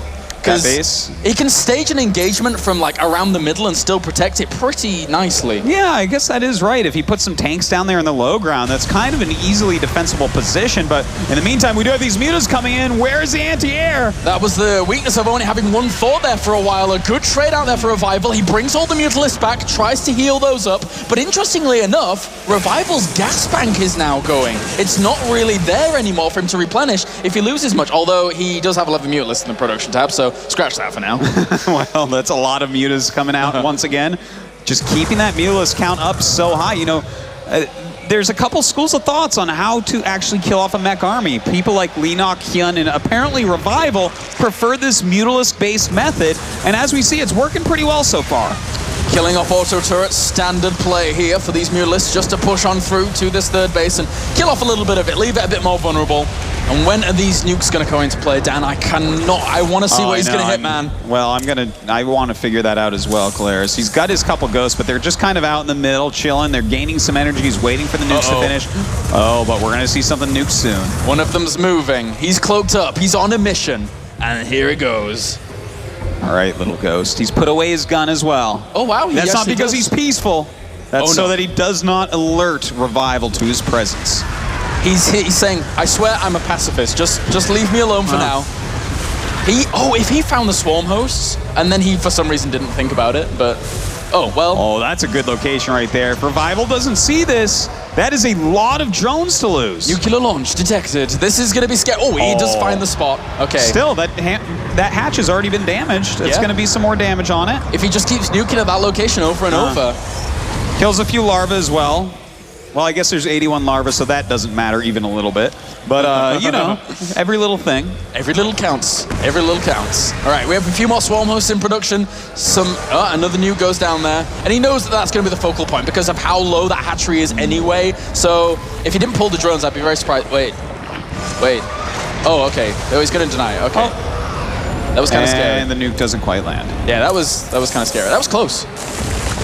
Okay, he's going to push out with nukes on this right-hand side. And why not? That spore crawler is screwed. As well as creep tumors. Bam. That's the most expensive cleanup of creep tumors I've ever seen. Yeah, I guess that is pretty expensive. But anyways, these Mewtwo's going to fly in. Oh, a decent fungal growth going down. Oh, that's a very good fungal growth. Oh, he's got to watch out for secret missiles, though. He's got to get out of there. Absolutely has to. And they do.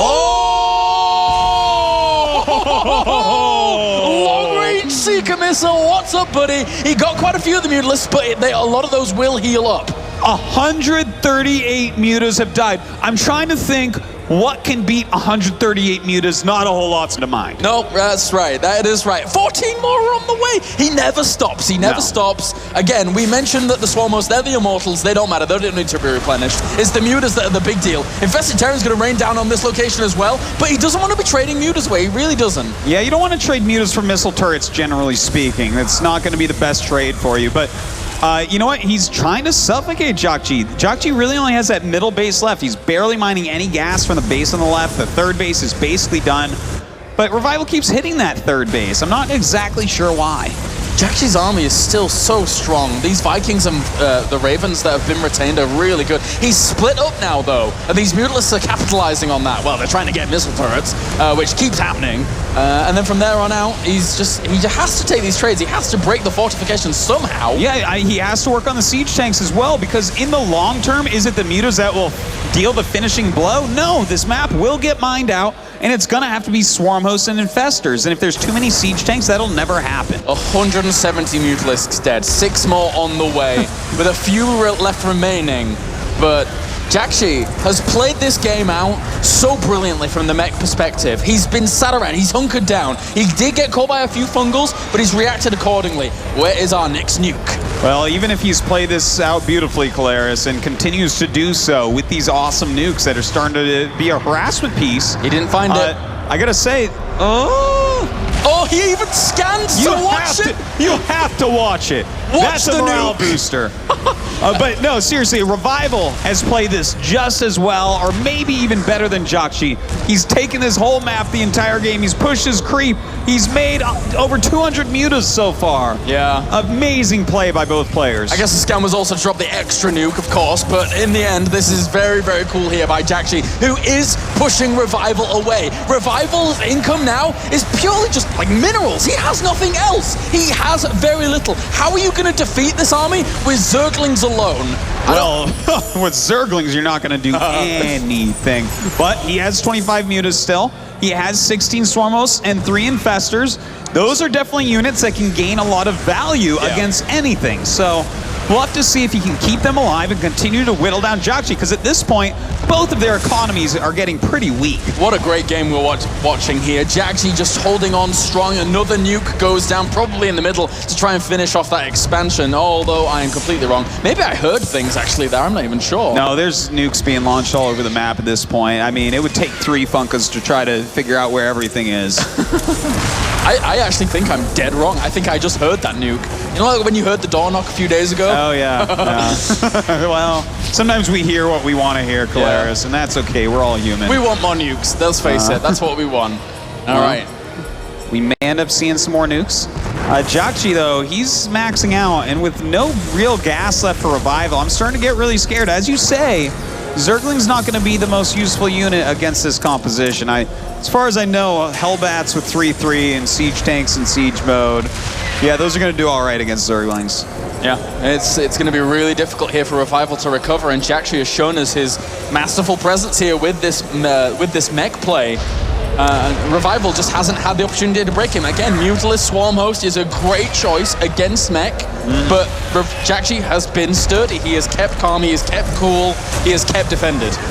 Well, we're going to have to see what he does with Swarmos coming up next. Oh, he loses another one. Definitely some mispathing there, unfortunately. Grouping them and just sending them in. He's got to gain more value with them. And in fact, some pretty good fungals going on, but he can't let Seeker Missiles hit him. That's one thing we've seen several times this game. Oh, those PDDs really soaking up a lot of the shots here from the Mutalisks, but they're trying to get on top of these Vikings where they can. What is this? He's going to kill them. The Vikings are just staying like they're tough, but guess what? They're not tough. The Mutalisks are tough. Mutalisks are pretty tough, I guess, in this situation. They did well there. RevivaL actually could keep this going.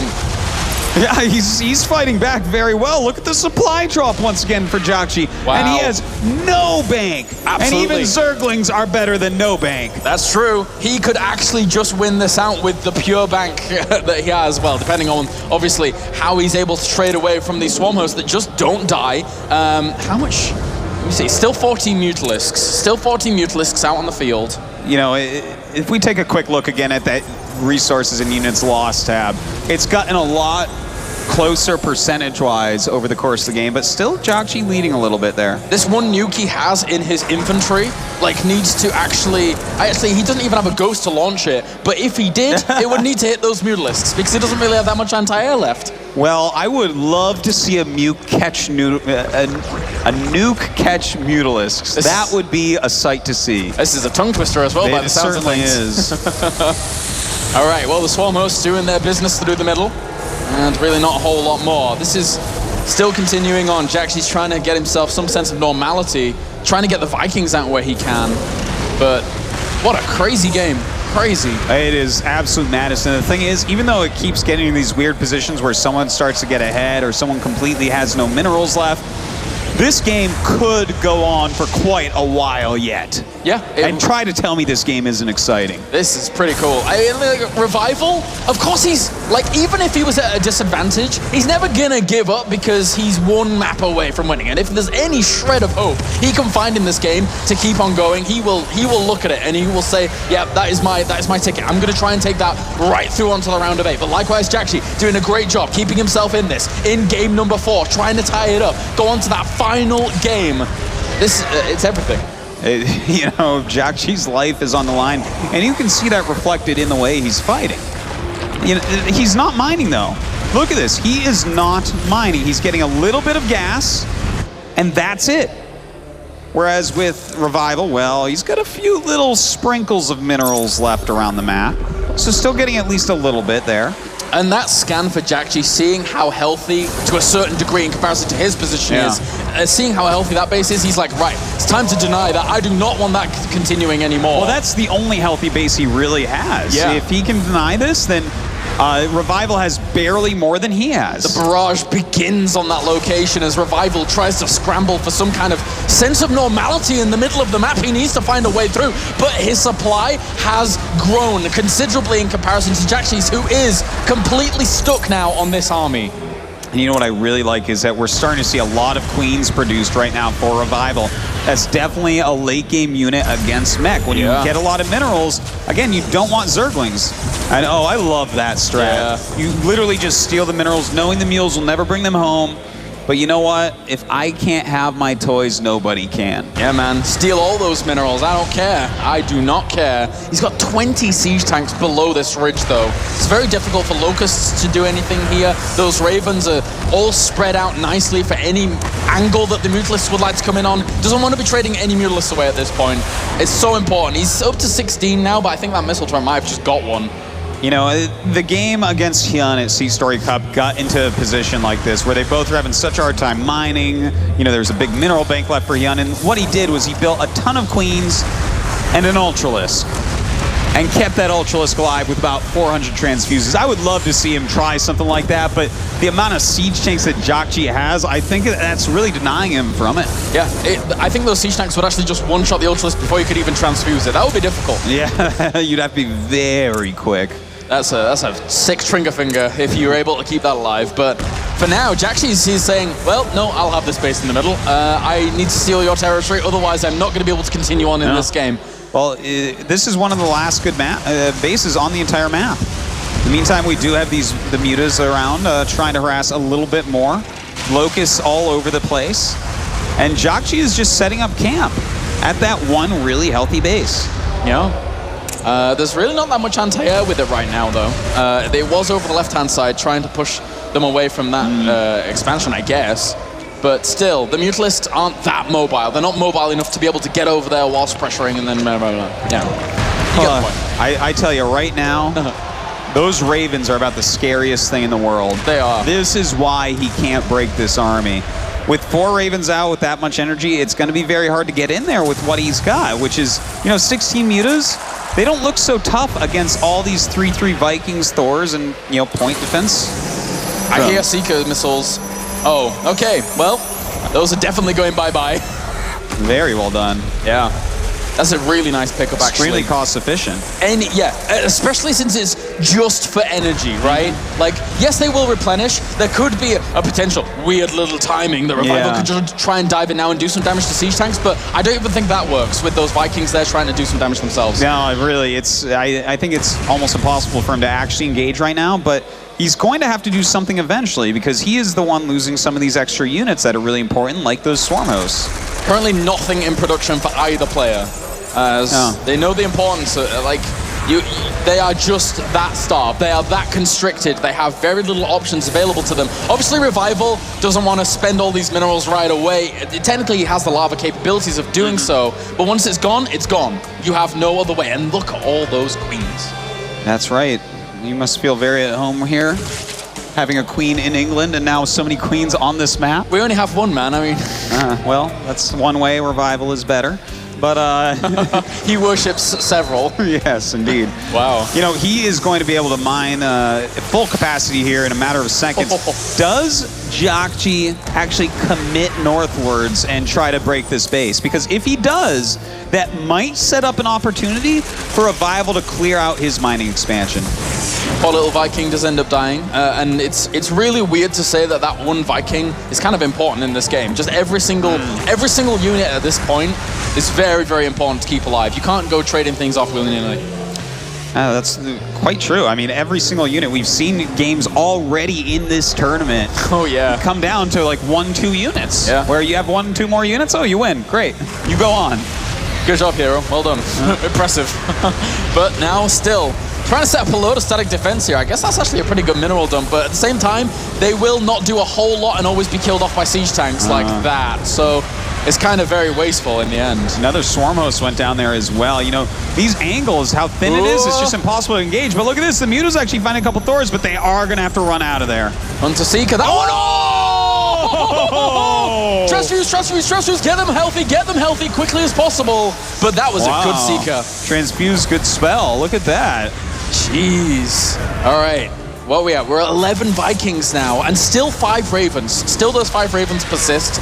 And again, they are paying for themselves. Worth their weight. It's ridiculous. God. These queens are stuck right now, Claris. What are they going to do? Run away over that ground without creep on it? Oh, you're so right. You're so right. Is it time for the base trade where queens are in the Terran main or something? I don't even know what's going on here. It looks like Jjakji should be able to punch through here, and I don't know that Revival can do anything else this game. I mean, mech's not very quick, but it's kind of quicker than how these are going to be moving. You can kind of close the gap pretty fast here. Yeah. They're going to have to turn and fight. This could be it for Revival. He lands a fungal on a lot of those Vikings, as well as those Ravens. But are there any Hunt Seekers? Are there anything? He threw down a few PDDs to try and soak it up. He's going to kill it all off. It looks like this is going to be it. Jjakji should be able to tie up the series here with an absolutely fantastic game. And here comes the flood of Zerglings with that last remaining dire hope that he was trying to go for, but it's not going to work out. Jjakji outmaneuvered Revival. Revival got himself in a predicament.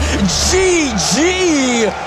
Revival goes down in this game, and Jjakji ties it up 2-2. A game to be remembered right there, Claris. Really well fought by both players.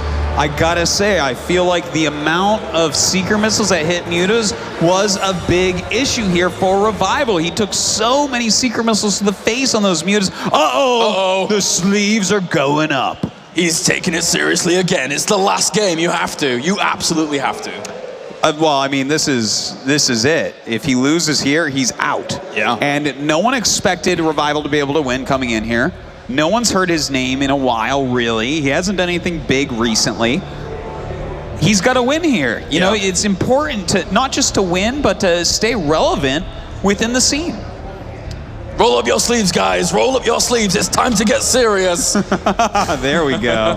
The fans serious as well, looking for a possible RevivaL comeback here. But against a mech player like Jjakji, who can execute that well, that is the ultimate problem with Swarm Host Muta. The fact that you can never really truly engage with Mutalisk because of Seeker missiles, because they zone out so hard. And even when we saw RevivaL sticking around for a while and be like, yeah, I can get out of range of the Seeker missile, look how much damage those ones did as well. Oh God, those are the ones that did the most. Yeah. It's when you think you're safe that you're really not.